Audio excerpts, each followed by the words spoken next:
What's up, everybody? Big Herc 916 getting down with Fresh Out. You know how we do it over here, and you're tuned into a special prison talk. I got my man here with me, Dago Mark, and he's been in the system at a level that most people have only read about in books or seen in movies. And for a lot of you guys out there who watch Shot Collar, and you heard guys on the internet talking about shot collars and this and that, a lot of them don't really know what they're talking about. So, Dago, man, can you break down, like, you've been in enough places and you've been around some heavy hitters. What is a shot caller in prison, and how is that status achieved, or what does that entail? I mean, look, without getting too deep into the political structure of prison, because if people are doing that on these cameras on the internet, they're probably, especially the inner workings of gangs and things like that, you know, it's a no-no, and you'll never see me do that in this interview. But as far as your question is, what if a guy has the keys to the yard for his group, he's obviously shown his propensity for violence and his propensity, you know, to not take shit from anybody, you know, basically, other than, you know, than to protect his own race. And those guys usually earned it, but there are times when you'll hit a yard and there's a guy, like when I first landed at Atwater, that had the keys to the whites, and I just wasn't impressed, you know. I had just landed there, and, you know, sometimes people don't make the right decisions, you know, on who they let run a yard. I'll say this without being too specific, is like, whenever over my 22 years in all penitentiaries and SMU programs, I will say that, you know, I was always fair, I was always just, and I was always good with the other races, meaning our job, if you have the keys, is to make sure that the whole yard isn't jumping against each other and starting race wars, if it can be, you know, avoided, so to speak. You know, depending on the issue, sometimes it's just bang, bang, you know. You know, another thing that I recognized or experienced when I was in the pen was that a lot of times the people who weren't in the end, and I wasn't necessarily in the end or in the know, because a lot of times, because I was kind of like doing my solo thing, dudes would tell me, hey, Big Herc, man, you might want to leave the cell, or hey, you know, don't go on the yard today. And so there's a lot of political stuff going on, but the person you would think is running the yard is not necessarily, he's the front, and then they got somebody who's actually like behind the scenes, kind of like the guy who very often doesn't, he's not very boisterous, very low key. I mean, I seen a guy, he was probably 5'4", 5'5", quiet, wore glasses. You know, the only reason, you know, he has some kind of Pelican Bay State tattoos, you know, but he always kept he's covered up, and you like, damn, this dude looks like a heavy, but quiet, very polite. And that's the thing, like, people think, you know, I've seen guys raw on the yard, and those ain't the dudes. It's the quiet, it's not even the biggest dudes. And so a lot of people. Well, the thing you're mentioning, if I may interject, is that man's probably a big homie who's already killed someone, if not stabbed several people. And they know who he is, and he's tired of listening to all the little petty squabbles on the yard, you know, that he can actually appoint someone else to deal with. I know personally from my own experiences, you know, that, you know, it gets old. Yeah. Having every little stupid thing come up to you, you know, like there were days at the chow hall, like, where I would sit at a table and there'd be like an antline of people wanting to have their grievances with me, you know, because of whatever, you know, because at that time, you know, there were no big homies on the yard, you know, whatever. And Atwater, where I started, they're not allowed there anyway, you know, like when I was talking about that earlier, when I hit Atwater, that was in '03, I had just got a 60-year prison sentence, 30 years for weed that you never caught me with, and 30 years for hitting the prosecutor's house. And her brother ended up getting shot almost fatally in that attack that I got convicted of.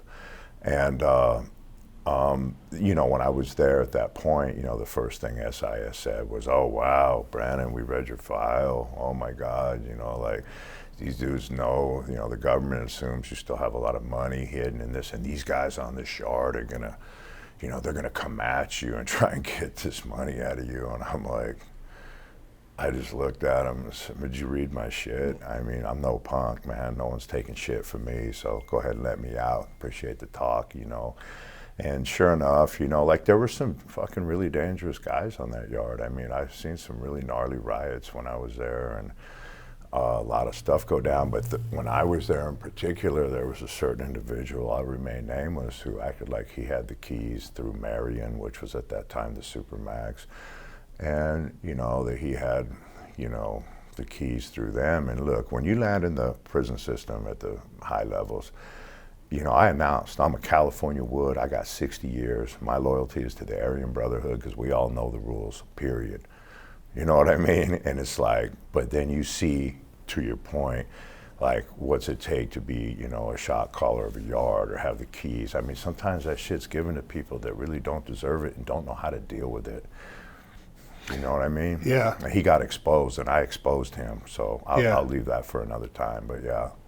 And also the relationship that these individuals have with like the heads of that prison, the warden. These guys they use, they don't excuse me the word, not use, but they communicate. They do use them. But the warden communicate to try to make things, because they know these guys can make shit happen that they can't make happen. Absolutely. So there's a lot. It's a lot of even politics among the prison staff and the people who control the certain, or basically call the shots for certain races or certain gangs within prison that's established. And a lot of people think, oh man, the guards. No, there's certain people, you got to know that these people are treated with a certain level of respect, or things could happen. I mean, like, I've seen situations, remain nameless, people who, they'll cut the heads off of cars and they'll put the big homies in the shoe. Okay, man, it don't take but a kite to go blow that whole fucking yard up, from wherever a big homie may be, you know what I mean? But, we all know that. I mean, like I said, I'm not gonna never talk about anything in this interview that could be like misconstrued as me saying anything about the inner workings of any gang. You know what I mean? But, the fact of the matter is, common sense tells you, it doesn't matter. Yeah. You take the heads out the yard, the orders are going to come. It's just like, we all know, man.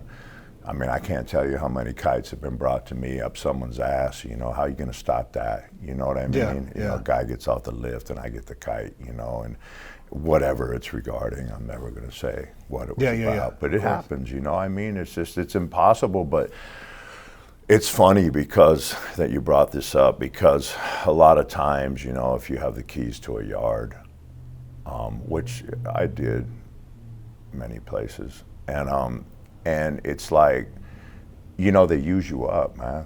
Like the administration's like, oh, hey, can you settle this issue? And, and I'm like, yeah, man, we could probably put it to rest, But if I feel like hitting them fools, I'm just going to rock them to sleep and let them on the yard, and we're going to butcher them anyway. Like, fuck my relationship with the cops. Yeah. Warden and captain, man, they're the enemy, man, straight up. But I see some people get too comfortable with those people, man. Like in my car, you talk to the cops by yourself, we're butchering you. Like I see certain dudes walk up and they're just like, oh, they got the keys and they're thinking it's a free ride to talk to them people by yourselves. And I mean, hey, whatever they do in their politics and other cars, that's them, man. But I can tell you this, like we don't do it. Yeah. Nah, because you could be saying anything, and it's kind of a funny rule, It's and it's really for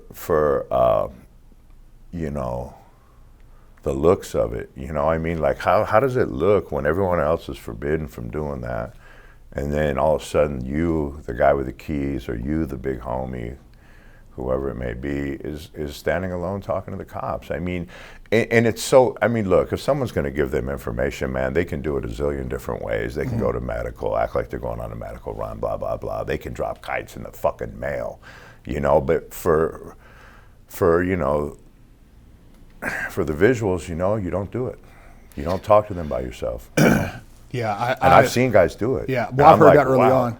You don't ever go and talk to staff like by yourself. You always, bring a homie with you, have them, have a witness. There's certain things and certain protocols, and I've seen certain groups of individuals run a tighter ship than others. And also I've seen where some people, like, you can't run and hide and think that you got, because you got rolled up from one institution, go to another, that now you can recreate yourself, which a lot of people try to do. Oh yeah, They so show many, up, yeah. and I tell dudes, like, because I've had guys even hit me up, on the internet, and they're like, dude, I remember you used to always be in our law library in Long Park, bro, and I've never talked to this dude, but I've seen him, but he knows I was about my business, but I just minded my own. And so I tell people, I like, dude, you can check all the way back to my juvenile hall record. I ain't never been on no bullshit from Sacramento Juvenile Hall to CYA to going to the feds, and a lot of dudes. And I know that's true because someone would have called you out a long time ago. Because you're running this podcast. Yeah. I mean, when you put yourself out there in the public eye, like today, like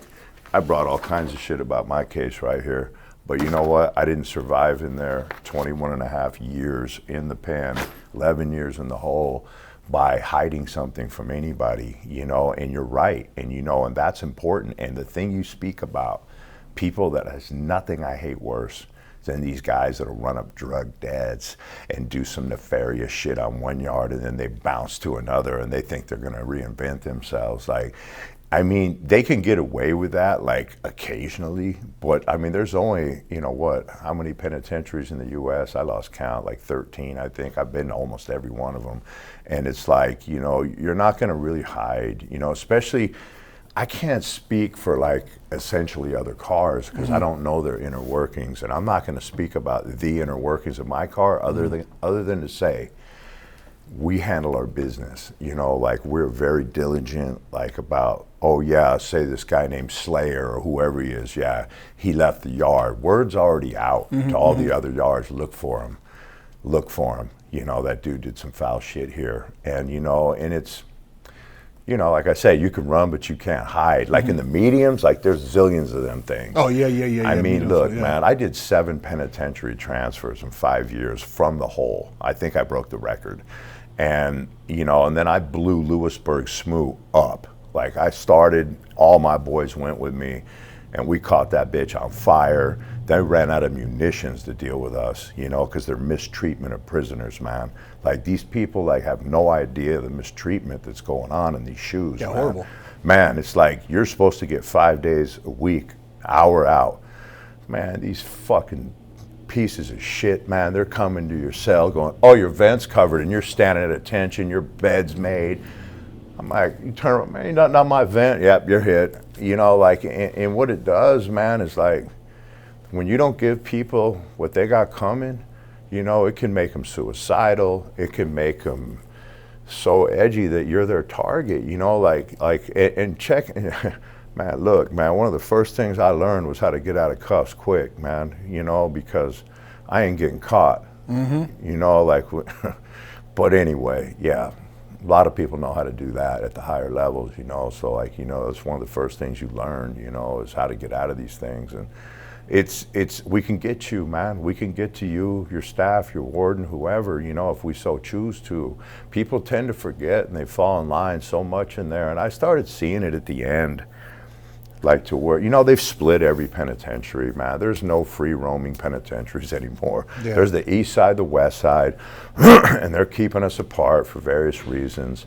And, but it's just the control thing. And I get it, man. Like, when I first landed, I left Atwater, I got to Victorville, right? And I hit Atwater in 03. I lasted 4 months. The state came and re-indicted me for the shooting on the prosecutor again. And they wanted me to snitch on the shooters that testified against me in open court in the feds and got me a life sentence. And I'm like, yeah, fuck you, man. Like, you think I'm gonna be in the fucking TV room and sitting there trying to watch my show with this hot ass paperwork on me, and one day it will get there. And they have a bunch of knives, blasting through my head and neck and face. I'm good, man. Like it's just, when they re-indicted me and stuck me in Maricopa County Jail, man, you talk about the worst county jail in the U.S. That Sheriff Joe Arpaio is a punk motherfucker. Like, and the way he treats people over here, over in Arizona, is like, I can't believe no one ever got his ass. But And it's like, it's such barbaric conditions, you know. And I was brought back from Atwater, long story short, to sweat me, to put me in those conditions. I was there for 2 years, man. You don't even get lunch there. You get a bologna sandwich in the morning with a piece of fruit, no lunch, and then slop at night, like donated like gruel from the city. Like, and I did that for 2 years, man. And then when I went to, luckily I had a good judge, Doug Reyes, he's an ex-defense attorney, you know, so he was like, that day in court, man, I let him have it. Like, and I knew that there were eyes on me in that courtroom. There were eyes on what I was doing. I'm in the jury box with like 14 other dudes on a chain. And I'm sick of being there, man. And when Doug Reyes asked me, hey, have me rise, and my attorneys rise, and they're like, well, hey, how'd the settlement conference go? And I immediately said, Your Honor, I'd like to execute allocution. You gotta let me talk now, that's allocution, right? And I see the prosecutors go, oh, fuck, man, like, and I let them have it. I said, Your Honor, they got me back here on a charge I'm already doing 60 fucking years for in the feds. He goes, really? He don't even know this. You know, they got so many cases. They're just pushing these things through, you know. He doesn't know. It's just rot me out, approach me, rot me out, see if I'll break. Nope. And I just start letting him have it. I said, Your Honor, I don't want to disrespect your courtroom in any way. I said, but you know what? They brought me back here to try to get me to snitch out the snitches. They got me a life sentence in the feds. And so the prosecutor, Bob Shutt, Your Honor, and he like, he can't do this. There's ears in the courtroom. And I know there's ears in that courtroom. I know it. And it's the snitches people. I'm still getting him off. And immediately his PI just bolts out of the courtroom because the guy's hiding. And he goes, Your Honor, and he goes, sit down, let him talk, or I'm gonna fine you in contempt. Like, I made such a scene. So I continued, you know, and all the dudes in the fucking jury box that I know are like, yeah, go, big boy. And so I told him, I said, you know, I told him the story, man. I said, look, I'm already doing life for this. They got me here to rat. I said, Your Honor, no disrespect, I don't believe in God. I said, I'll put my hand on your Bible, swear to tell the truth, I'm gonna lie like a rug and get these people off. I said, because I gotta go do 60 years in the pen, man. You know, like, I'm not doing it. So finally the prosecution slumped over and he goes, clear, get him off the chain, bring him back after everybody's been heard. I want to see everyone in my chambers. And I rolled in there. Now, mind you this, in a settlement conference, my bitch lawyer, Roger Hansen, that I brought over from California, supposedly, he's trying to get me to sign a 15-year plea. I'm like, no fucking way, man. I'm gonna overturn this shit because of what they did to me to get me convicted. And that's, we'll talk about that later. But I made the biggest scene in that courtroom and he made them give me an 8-year plea. He's always never getting out anyway. And the prosecution's like, fuck, he's gonna be a disruption to your case. But yeah, man, they rotted me out in Maricopa County for 2 years, and anyone who's been there knows how bad that is, man. It's terrible, dude. That's the mistreatment that a lot of people know about and never changed. And having mentioned that, it's almost like it's a breaking of your will. You know, as far as when they put you in places like that. I was in San Bernardino County.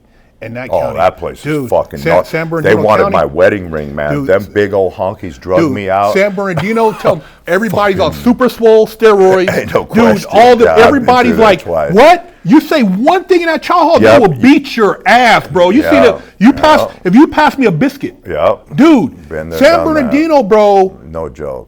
Literally, you're praying to get out of there. Take me anywhere outside of there. I mean, the filthy. Yeah, and I'm in H block. I'm in high power, right? So I'm in there with like, you're like right on top. It's a dark. You remember? Dude, it's all filthy, dark, filthy. Oh man, like yeah, I've been through all that. And so you know that's another thing. I mean, I know everybody's like looking at El Salvador, but they got some places over here that might not look like that from the outside. But I'm talking like, oh, it's going down. Dude, it's going down. Now look, man, them dudes. Like I was with a lot of. Speaking of that, I was with a ton of MS dudes. You know, I was there when the war started breaking out, when they started hitting big homies from the MA and shit. And I knew this shit wasn't gonna go good. And you know, a couple of my really good friends got hit in that. Coco, a couple other big homies from the MA that I'm close with, you know. Made a lot of good friends with those people when I was in there, you know. I respect them a lot.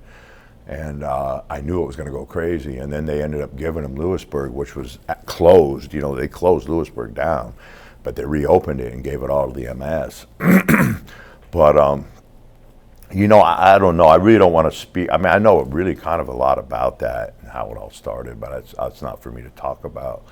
You know, I know the rules. But anyway, yeah, I watched it all happen, you know, right in front of my eyes, you know. Yeah. And I'm glad it didn't happen in front of me because, you know, I'm really good friends with a lot of the inmates, you know, and